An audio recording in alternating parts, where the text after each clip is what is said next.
बहुत बहुत स्वागत है आप सभी का मेरे इस यूट्यूब चैनल में। जैसा कि हम लोग जानते हैं कि हम लोग तैयारी कर रहे हैं आरआरबी एनटीपीसी और ग्रुप डी की, ठीक है। और आरआरबी एनटीपीसी की ग्रुप डी में जो जीए दिया हुआ है, यानी कि जो जनरल अवेयरनेस दिया हुआ है, हम लोग जनरल अवेयरनेस की तैयारी कर रहे हैं। और ये जो क्लास होता है इस समय पर, ये क्लास हमारा होता है इतिहास का, ठीक है। यानी कि इसमें हम लोग सोशल साइंस वाले सेगमेंट को देखते हैं। सोशल साइंस में अभी हमने शुरू किया हुआ है इतिहास, और पिछले 2 वीडियो सिंधु घाटी सभ्यता पर आ चुके हैं। तो जिन्होंने वो वीडियो नहीं देखा है, आप लोग जाकर के अच्छे से उसको देख लीजिएगा, आप लोगों को समझ में आएगा। ये परीक्षा की दृष्टि से इंपॉर्टेंट चैप्टर है, मैंने काफ़ी डिटेल में ये वीडियो बनाया हुआ है और आज हम इसे फिनिश्ड करेंगे। आज का क्लास बहुत ही इंपॉर्टेंट होगा, इसीलिए बिना स्किप किए हुए देखिए, क्योंकि जो सिंधु घाटी सभ्यता हमने पूरा पढ़ा हुआ है, आज उसका पूरा निचोड़ होगा। और इसमें जो मैं टॉपिक डिस्कस करूंगा, जो बातें बताऊंगा, उनसे परीक्षा में प्रश्न आने के काफ़ी ज़्यादा चांसेस है। तो आज के क्लास को आप लोग बिल्कुल मिस मत कीजिएगा।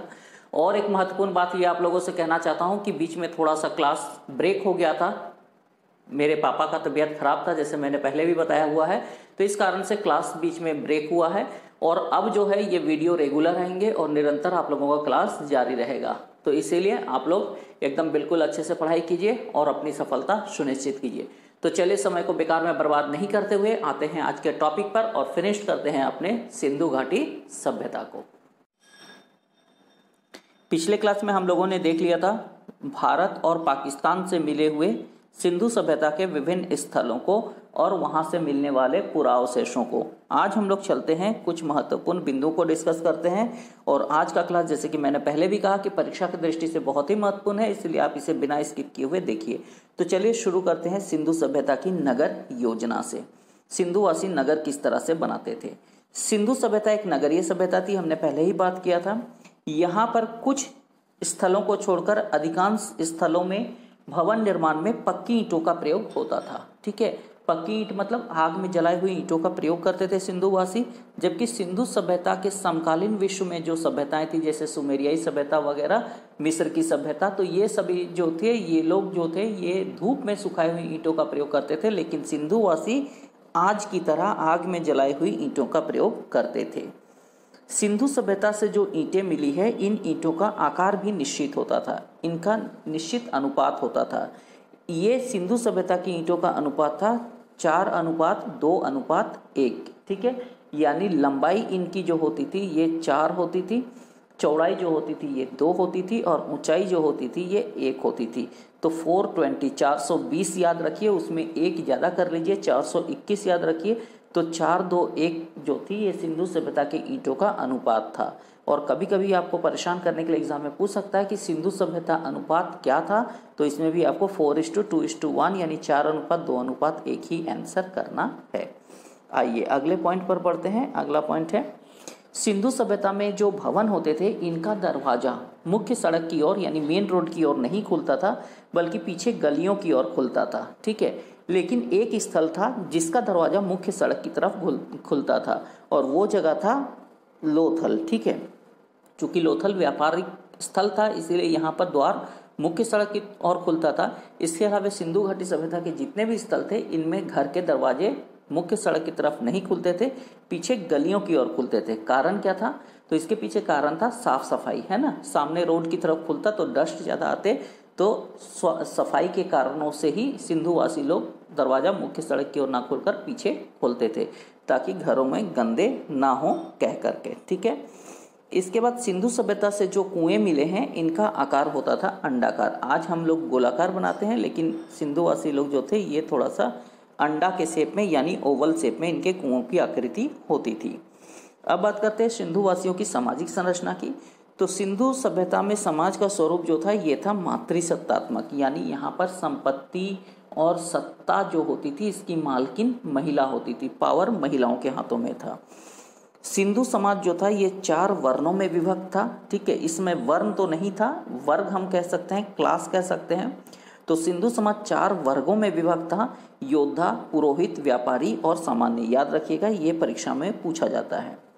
सिंधुवासी जो थे, ये कपास से परिचित थे और सिला हुआ कपड़ा पहनते थे। बहुत महत्वपूर्ण नहीं है ये। सिंधुवासी तलवार और ढाल से परिचित नहीं थे, ठीक है। अब आते हैं मृतकों का संस्कार। सिंधु सभ्यता के लोग जो थे, यहाँ पर 3 तरह का मृतक संस्कार होता था। पहला जो संस्कार का तरीका था ये था पूर्ण समाधिकरण, इसका अर्थ होता था गाड़ना, ये हड़प्पा में प्रचलित थी। दूसरा था दाह कर्म, जिसमें शव को जलाया जाता था, ये मोहनजोदड़ो में प्रचलित थी। और तीसरा था आंशिक समाधिकरण, इसमें क्या किया जाता था कि मृतक को खुले स्थान पर छोड़ दिया जाता था और पशु पक्षी उसे नोच नोच करके खाते थे और बाद में जो अवशेष बच जाते थे उसे एकत्र करके गाड़ दिया जाता था। संभवतः इस विधि का प्रयोग जो था उस काल में जो अपराधी होते थे उनको सजा देने के लिए किया जाता था और ये आंशिक समाधिकरण सिंधु सभ्यता के प्रायः सभी स्थलों में प्रचलित था।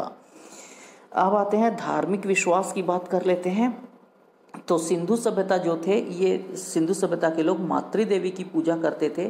सिंधु सभ्यता के लगभग सभी स्थलों से मातृ देवी की मिट्टी की बनी हुई मूर्ति मिली है। ये मातृ देवी एक महिला की मूर्ति हुआ करती थी जिसके गर्भ से पौधा निकलता हुआ दिखाया गया है। संभवतः सिंधुवासी उर्वरता की देवी के रूप में इसकी पूजा करते होंगे, ठीक है, लेकिन इसे मातृ देवी इतिहासकारों ने नाम दिया है। तो क्वेश्चन ही आपको यहाँ से ये नहीं पूछेगा कि कहाँ से मातृ देवी मिला है। 2 जगहों से मातृ देवी की मृण मूर्ति नहीं मिली है, पिछले क्लास में मैंने डिस्कस किया भी था। इसमें एक जगह है रंगपुर और दूसरा है आलमगीरपुर। इन 2 जगहों में मातृ देवी की कोई मिट्टी की मूर्ति नहीं मिली है। सिंधु सभ्यता के लोग जो है ये लिंग और योनि की पूजा करते थे, ठीक है। पुरुषों का जननांग लिंग और महिला का जननांग योनि, इसकी पूजा सिंधुवासी करते थे, ठीक है। इसका पता इस बात से चलता है कि यहाँ पर शिवलिंग के आकार के पत्थर मिले हैं और चीनी मिट्टी के बने हुए और साथ ही साथ सीप के बने हुए गोल गोल छल्ले मिले हैं। संभवतः ये लोग जो शिवलिंग होता था, शिवलिंग की पूजा जो थे, ये शिवलिंग आकार के जो पत्थर थे इनको लिंग के रूप में पूजते थे और ये जो चीनी मिट्टी और सीप के बने हुए छल्ले थे इनकी पूजा नारी के जनन शक्ति यानी योनि के रूप में इनकी पूजा करते थे। अब मोहनजोदड़ो जो नगर था, मोहनजोदड़ो से एक मुहर मिली है, ठीक है। इसमें त्रिभंगी मुद्रा में एक ध्यानमग्न पुरुष को दिखाया गया है जिसके चारों तरफ विभिन्न प्रकार के पशु बैठे हुए हैं। इतिहासकारों ने इसे पशुपतिनाथ कहा। आपको प्रश्न पूछा जाता है कि पशुपतिनाथ की मूर्ति कहाँ से मिली है या पशुपतिनाथ अंकित सिक्का कहाँ से मिला है, तो ये मिला है मोहनजोदड़ो से। सिंधु वासियों का सबसे पवित्र वृक्ष पीपल था। सिंधुवासी शक्ति का प्रतीक मानते थे बैल को। सिंधु सभ्यता में गाय की पूजा के कोई प्रमाण नहीं मिले हैं, ठीक है, यानी सिंधुवासी गाय की पूजा करते थे या नहीं इसका कोई प्रमाण नहीं है। सिंधुवासी सर्वाधिक पवित्र मानते थे बतख को, ठीक है। सिंधुवासियों का सर्वाधिक पवित्र जो था वो था बतख। और सिंधुवासियों के सिक्कों पर जो सबसे अधिक अंकित पशु मिला है ये है एक श्रृंगी पशु, यानी ये एक हिरण की तरह पशु होता था जिसके सिर पर एक सींग होता था, ठीक है। तो सिक्कों पर सबसे अधिक चित्र मिला है इसी एक श्रृंगी पशु का। ये गैंडा नहीं है, एक श्रृंगी का मतलब ये ध्यान में नहीं रखिएगा, ये हिरण की तरह एक पशु था जिसके सिर पर एक सींग था। इसके बाद मोहनजोदड़ो से बटन आकार की मुहर मिली है जिस पर स्वस्तिक चिन्ह अंकित है। स्वस्तिक चिन्ह आप लोगों को पता है ना, तो स्वस्तिक चिन्ह कुछ इस तरह का होता है ना, इस तरह का। तो ये जो स्वस्तिक चिन्ह है ये स्वस्तिक चिन्ह बटन आकार की मुहर पर मिला है। ये बटन के आकार की मुहर थी जिसमें स्वस्तिक चिन्ह अंकित था और ये मिला था मोहनजोदड़ो शहर से, ठीक है। आइए अब बात करते हैं सिंधु वासियों के इकोनॉमिकल कंडीशन यानी आर्थिक दशा की। सिंधु वासियों का मुख्य व्यवसाय जो था ये था व्यापार। व्यापार के बाद जो सिंधु वासियों का मुख्य व्यवसाय था यानी व्यापार के बाद जो दूसरे स्थान पर मुख्य व्यवसाय था वो था कृषि। सिंधु सभ्यता में नाप तौल की दशमलव प्रणाली प्रचलित थी, याद रखिएगा, ठीक है। दशमलव प्रणाली मतलब 1, 10, 100 यानी इस जीरो के पॉइंट पे ये बढ़ती थी। सिंधुवासी जो है ये तौल की इकाई के रूप में 16 के अनुपात का प्रयोग करते थे, यानी तौल की जो यूनिट होती थी ये 16, 32, 64 इस अनुपात में यूज होती थी। आप सिर्फ इतना याद रख लीजिए कि सिंधुवासियों में नाप तौल की दशमलव प्रणाली प्रचलित थी और तौल की इकाई के रूप में ये 16 के अनुपात का प्रयोग करते थे, ठीक है। आते हैं अब कला पर। सिंधु सभ्यता की सर्वोत्तम कलाकृतियाँ जो है ये है मोहरें, ठीक है। मोहरें जो है ये प्रायः बनी होती थी सेल खड़ी की। सेल खड़ी को इंग्लिश में स्टीटाइट कहा जाता है। तो सिंधु सभ्यता में जो मोहरें बनती थी ये सेल खड़ी यानी स्टीटाइट की बनती थी। मुहरें जो थी ये विभिन्न आकार की होती थी, जैसे गोलाकार होती थी, वर्गाकार होती थी, वक्राकार होती थी, आयताकार होती थी, लेकिन सबसे अधिक जो प्रचलित मुहर थी ये थी वर्गाकार। अब प्रचलित कैसे पता चला, तो चूंकि संख्या में सबसे अधिक वर्गाकार मुहरें मिली हैं, जिससे अनुमान लगाया जाता है कि ये वर्गाकार मुहरें इस काल में सबसे ज़्यादा प्रचलित थी। इसके बाद नर्तकी की कांसे की प्रतिमा यानी नर्तकी की बनी कांसे की मूर्ति मिली है मोहनजोदड़ो शहर से। ठीक है, किस मुद्रा में थी, तो त्रिभंगी मुद्रा में थी, डांस की मुद्रा में थी। इसके बाद लाल पत्थर से बने हुए नंगे पुरुष यानी नग्न पुरुष का धड़ मिला है, तो ये मिला है हड़प्पा से। ठीक है, अब सिंधु सभ्यता से टेराकोटा फिगरिन मिली है, तो टेराकोटा फिगरिन जो होती थी ये आग में पकाई हुई छोटी छोटी लघु मूर्तियां थी। इनमें जो मनुष्यों की मूर्तियां थी वो ठोस होती थी और जो पशुओं की मूर्तियां होती थी वो खोखली थी। ठीक है, ये जो टेराकोटा फिगरिन है ये छोटी छोटी आकार की मूर्तियां थी। इतिहासकारों में इस बात को लेकर मतभेद है कि ये सिंधुवासी इनकी पूजा करते थे या खिलौनों के रूप में इसका प्रयोग होता था। ठीक है, तो जो भी है टेराकोटा फिगरिन आग में पकाई गई लघु मूर्तियां थी जो मनुष्य और पशुओं दोनों की थी। अब आते हैं सिंधुवासियों की लिपि। सिंधुवासियों की लिपि जो थी ये थी भावचित्रात्मक। ठीक है, याद रखना है इनकी लिपि भावचित्रात्मक थी जिसमें संकेत बने हुए हैं।